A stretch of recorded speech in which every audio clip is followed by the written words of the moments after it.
안녕하세요. 반갑습니다.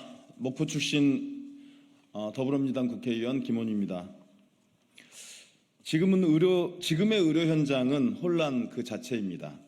계속되는 의정 갈등의 피해는 국민이 고스란히 입고 있는 상황입니다. 병원 응급실을 찾다 사망하는 국민, 구급차 안에서 출산해야 하는 산모가 있습니다. 여전히 필수 의료 인력 부족에 그나마 현장을 지키는 의료진은 쓰러지기 일보 직전입니다. 현장은 아우성인데 정부 그 누구도 책임지지 않습니다. 이런 와중에 여야 의정 협의체 구성 논의가 이루어지고 있습니다. 진심으로 환영합니다. 여야 의정 협의체에 간곡히 전할 말씀이 있어 오늘 기자회견을 열게 되었습니다. 여야 의정 협의체에 목포 시민 여러분의 절박한 호소를 전달하고자 이 자리에 섰습니다. 목포 시민들은 지난 34년간 긴 시간 동안 의과대학 신설을 염원해 왔습니다. 17개 광역시도 중 유일하게 의과대학이 없는 지역이 바로 전라남도 지역이기 때문입니다. OECD 평균 인구 1,000명당 활동 의사 수는 3.7명입니다. 우리나라는 2.6명에 그치고 있습니다. 서울 3.2명, 광주 2.6명, 부산 2.4명 등 광역시는 대한민국 평균치를 상회하지만 전남은 1.7명에 불과합니다. 의료 불균형의 심각한 상황을 보여주고 있는 수치입니다. 목포가 속해 있는 전남 서부권의 경우 치료가 제때 효과적으로 이루어졌다면 발생하지 않을 수 있었던 조기 사망자 수, 즉 치료 가능 사망률이 인구 10만 명당 49.9명으로 전국 평균 43.1명보다 월등히 높습니다.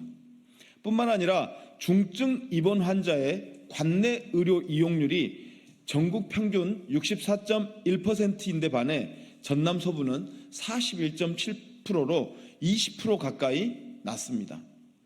중증 응급 환자의 관내 의료 이용률 역시 전국 평균은 72.6%인데 반해 전남 서부는 53.9%로 현저히 낮습니다.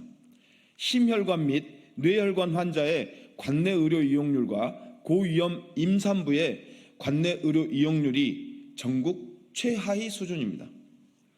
이러한 이유로 목포 시민은 지난 34년간 의대 신설 운동에 헌신하며 목포대 의대 유치를 추진해 왔습니다.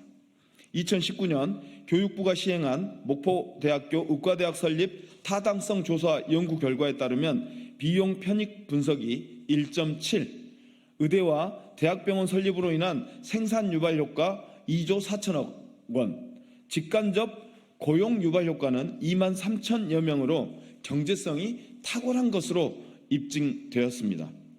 이처럼 열악한 의료격차 현실, 이를 타개하기 위한 목포 시민의 간절한 외침을 알고 있기에 저는 보건복지위원으로 활동하면서 의사정원 확대, 지역의사제 시행, 그리고 목포대 의대 신설 문제를 누구보다 적극적으로 주장해 왔습니다. 덕분에 기승전 목포의대라는 별명을 얻기도 했습니다.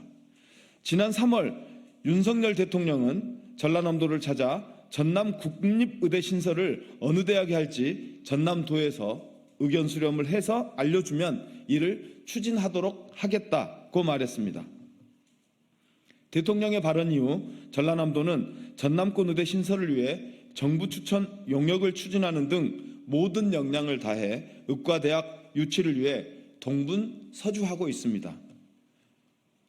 저는 여전히 전남권 의대 공모보다는 목포의대 신설 지정이 옳다고 믿습니다. 이러한 상황 속에서 의료 대란이 일어났습니다. 정부는 무능했고 의사단체는 자기들의 이속만 챙기기 바빴습니다. 혼란의 와중에도 목포 시민들은 차근차근 의과대학 신설을 위해 꾸준히 노력하고 있습니다. 정부가 추진하고 있는 의사정원 증원은 의사수 부족, 필수 의료 인력 양성, 지역 간 의료 격차 해소를 위해 추진하고 있는 정책입니다. 여야의 의정 협의체는 의료 현장 혼란 해결과 함께 목포대 의대 신설을 논의하고 결론을 낼 수 있어야 합니다. 목포 시민들은 의료 현장 혼란의 문제가 자칫 목포대 의대 신설에 부정적 영향을 주지 않을까 걱정하고 있습니다. 윤석열 대통령께서 전남권 의대 신설을 약속하신 만큼 이번 기회에 목포대 의대 신설 문제 또한 해결책을 찾아주시길 간곡히 요청드립니다. 감사합니다. 24년 9월 9일 더불어민주당 목포시 국회의원 김원희.